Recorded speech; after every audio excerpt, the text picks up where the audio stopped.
Hey everybody, I'm Ryan. This is Weekend Mountain Biker, and in this episode, I will be doing my 6-month review of the MOTOBECANE HAL Boost from Bikes Direct. I've got some shots of the bike in action. As well, I will tell you the things I love and the things I don't love.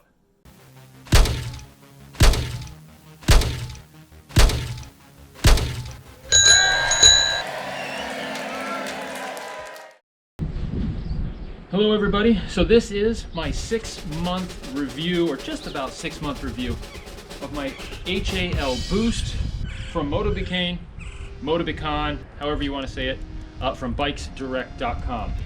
And I will start off by saying I am still very happy and pleased with my purchase. For the price, $2,000 to $2,500, the performance of the bike and the component package that it comes with, you can't beat it. All right, pause just 1 second. Hold on. I want to qualify that last statement I just made.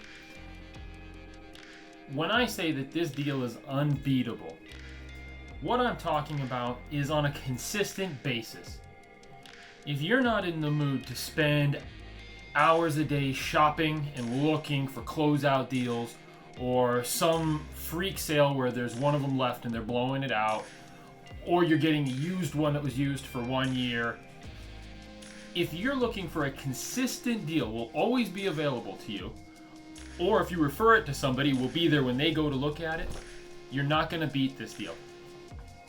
Bike Direct fills a need. They fill kind of a niche or void in the bike industry, because it seems like all you have are really cheap, crappy bikes. And then all your big name manufacturers make their low-end bike, but they're kind of junky, and then it makes this jump up into the $3,500 range, $4,000 range. And I think Bike Direct, wherever they shave their corners, I don't know exactly, but for what you get for the money consistently, $2,000 to $2,500, it's a hard deal to beat. So that's all I wanted to say, just to qualify, because I know I'm going to get all kinds of comments on this, just like I did on the first video. Anyways, enough, let's get back to it. So when I first bought the bike, I had 3 concerns. The first was, how was the suspension going to feel on this price point of a bike? How was the geometry going to feel? Was I going to be comfortable on it? And then thirdly, was it going to hold up to the riding that I do? The trails here in Phoenix are rough. Perhaps you've seen videos on South Mountain, Goat Camp, Trail 100. I've done a few there. Pima Dynamite, Boulder Features. The trails here are designed to break things. So I was wondering, would about a 200-pound person, how would this bike hold up? Those were my 3 big concerns.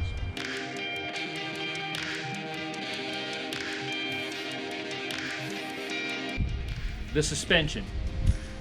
It has performed absolutely beautifully. I really try to pay attention to whether there's a lot of bob or bounce in the suspension. When you're pedaling up hills, does it feel like it was robbing me of pedal power and feeding back? And I can't say that I really noticed much at all. It performs great climbing up hills, yet heading down the hills, the rock shock does great when I set it up for myself. Everything's about middle tuning, and it just soaks up the bumps like mad. I have not had any complaints about the way the suspension has felt. The RockShox pike up front, it's tried and true. Now it is an RC, so it doesn't quite have the RCT3 upgrades, though they can be added to it. One of the first things I did when I got the bike was I upgraded the air shaft in the Debonair to a 160 travel from 150. And I put in the 2 tokens that came with it. It made a huge difference in its performance. I also went to tubeless tires. I feel like that has made a huge difference as well.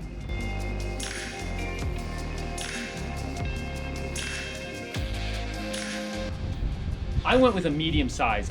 I could have gone with a large, but I went with the medium because I wanted the lowest standover height and I wanted to make sure I kept the weight down. The weight is about 30 pounds. Most bikes are heavier than that, so I've always been very pleased with its weight and how that feels when you're going up and down the hill. So I slid this seat back in the rails a little bit. Looks like it could go back a little bit more. And I left the stock stem, which I believe is a 70 millimeter stem. If I would have went with a large, I think I would leave the seat more centered on the rails, and I would put on probably like a 30 millimeter stem. But as it says now, it's a medium. I'm 5'10 plus, almost 5'11. And with the 70 millimeter stem and then sliding my seat back, I feel like the cockpit is opened up. It's plenty good enough sized for me. And the ability to throw the bike around and handle it a little more nimbly is well worth the trade-off.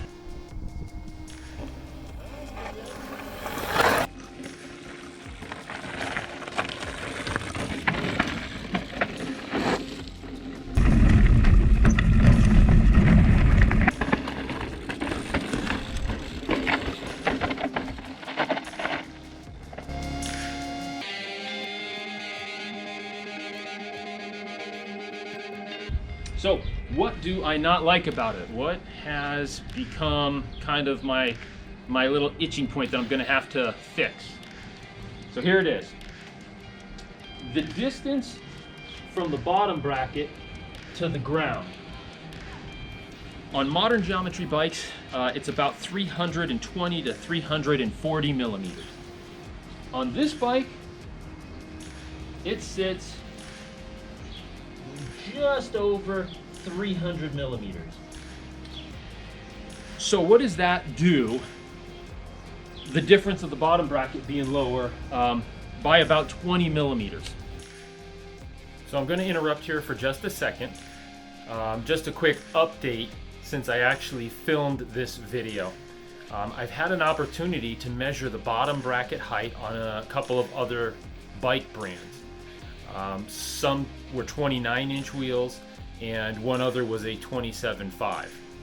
And then I looked at what the manufacturer spec as far as the height of those bottom bracket. And I noticed that they always qualify the height of the bottom bracket with the term estimated.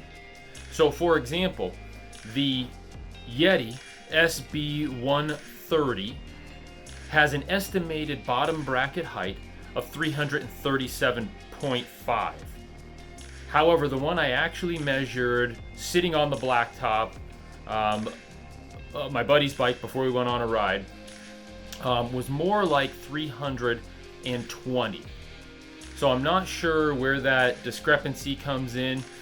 Maybe it has something to do with the switch flip, something technology, I don't know.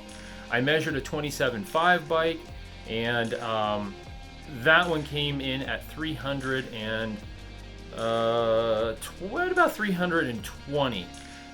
So I think the company's estimated numbers are typically a little bit higher than the actual bottom bracket height.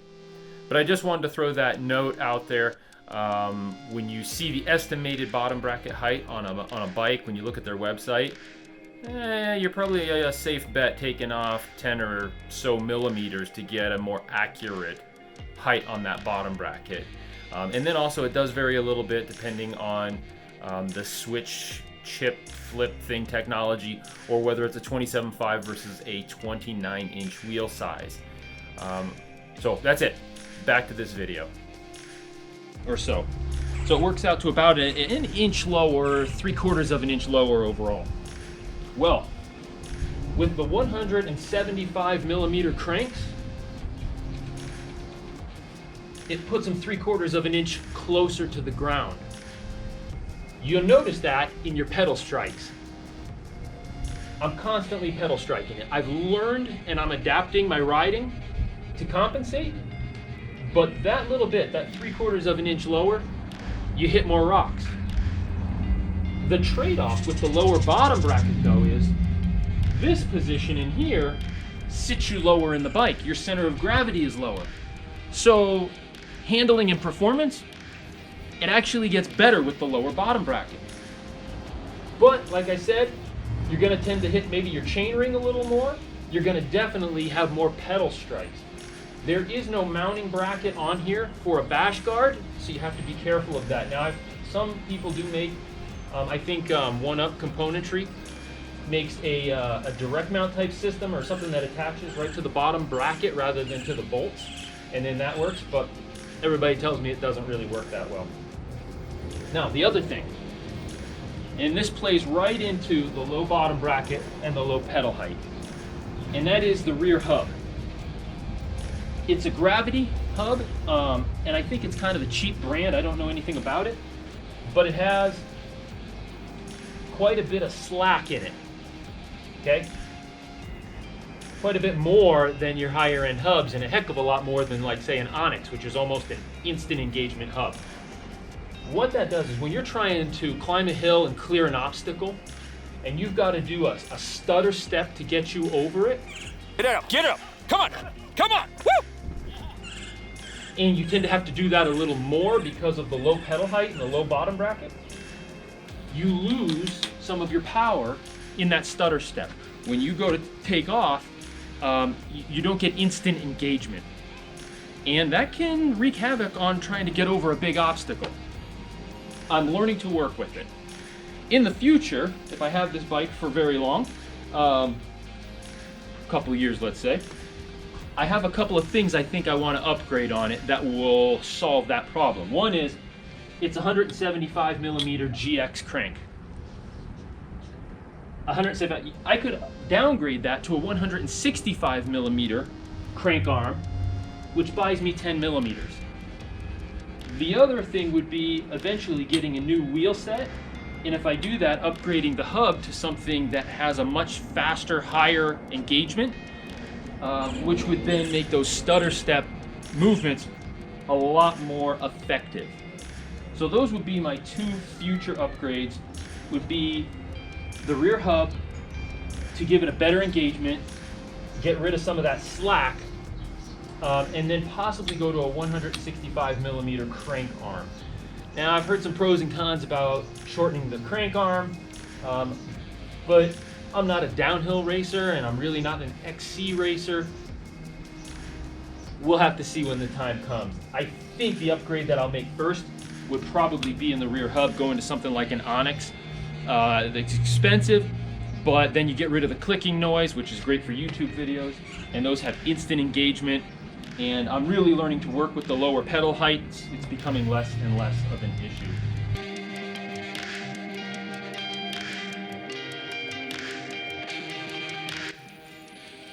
So one thing that I did not address in this video was the durability of the bike. However, I figured through the clips that were laced into the video, you would see I do not take it easy on the bike. I ride very hard, and I'm kind of a heavier guy, you know, as far as mountain biker, I think, at 195 pounds-ish. So I don't take it easy on the bike, and it holds up spectacularly. I did recently destroy the back tire, not the back wheel, but the back tire. I blew it out, so I got to get a new tire.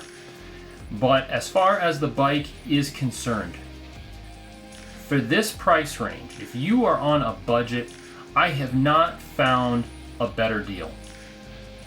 I would recommend this bike to anybody who is on a budget, looking to get into mountain biking, but doesn't want to go bottom of the barrel, but only has $2,000 to $2,500 to spend. I don't think you're going to find a better deal than this bike. So that's my 2 cents on it.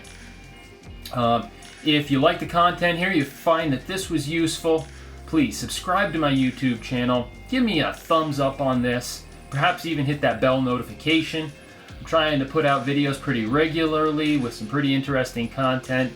And hopefully you enjoy. And remember, as with all my stuff, it's about staying healthy and having fun and not going broke.